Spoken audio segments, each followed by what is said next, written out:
speaker who is doing his seventh project. Ladies and gentlemen, seventh project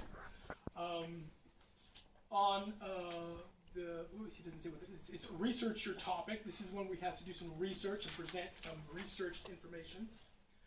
Let me introduce to you Ilya Nefedov.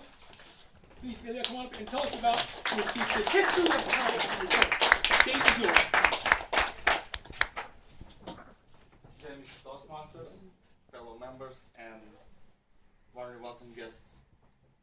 Can you guess what is the device which is still popular since 16th century nowadays, and quite a third, maybe a fourth of people here still using it? Can you name it? Can you guess? Yes, it's watches. Very simple. That's a wristwatch. Let's start with the history.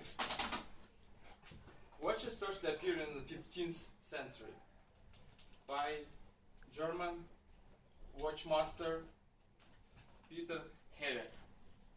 He is considered as an inventor of watches, but during that time a lot of German people studying watches and clock mastery, and it's quite unreasonable to suppose that was the first.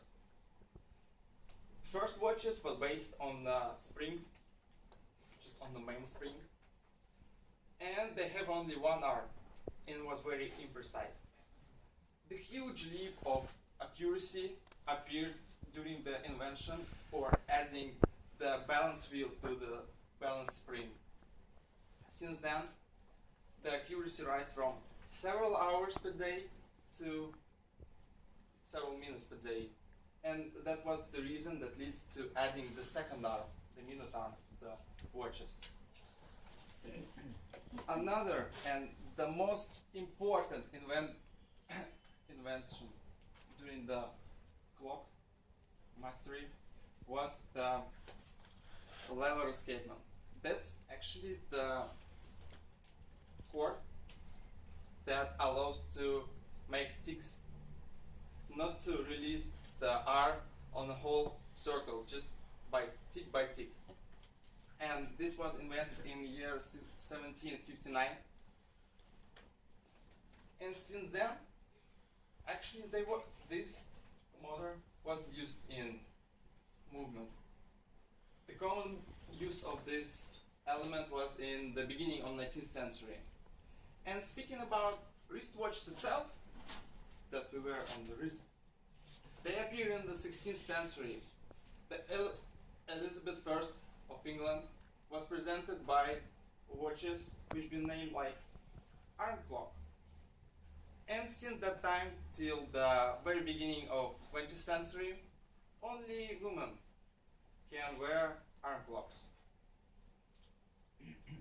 And men started to wear the wristwatches only in the beginning of 19th century, during the First World War.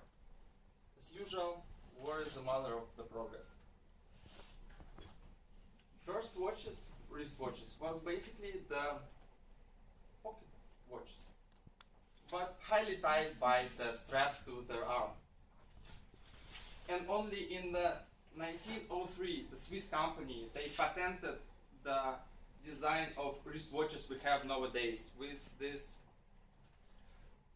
stuff for keeping the straps.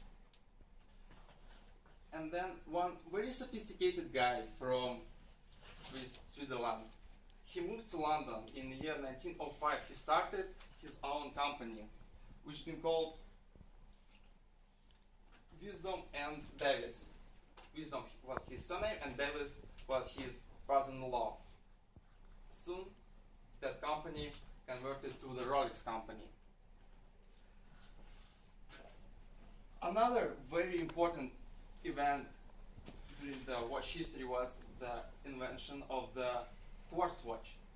Quartz, it's a crystal that oscillates on the frequency of 8 beats, on 1 beat per second. That's why they use quartz as crystal.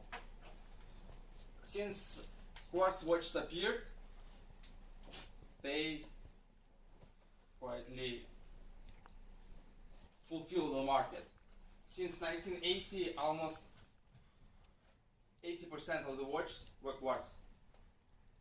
And nowadays they market it and promote it more than the mechanical watches. And what's happening nowadays with mechanical watch market? Some people may say that watches are not necessary nowadays, but surprisingly, that the sales of watches decreased only in the year 2008 and 2009. Since then, they reimbursed on the market and showing constant growth of the sales of watches. For example, the sales of Swatch Group, the brands are Swatch, Omega, Radov, they risen till 8.8 billion in the year 2014. For Rolex Group, it's 4.2 billion US dollars. And just to let you know the numbers, the sales of Afterwas is a bit lower. So nowadays, in the year 2014, the number of watches sold, according to the statistical research of Switzerland Watch Corporation, they've been sold like 1.2 billion copies of watches all around the world.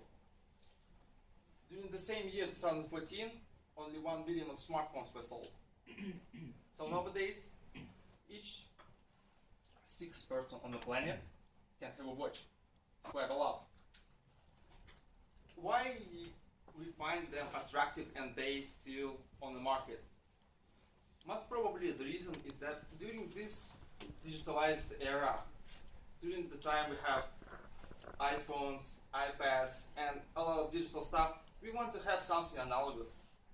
This analog stuff will last for many years. I will change my iPhone for this year or next year, but the good watches I can wear forever.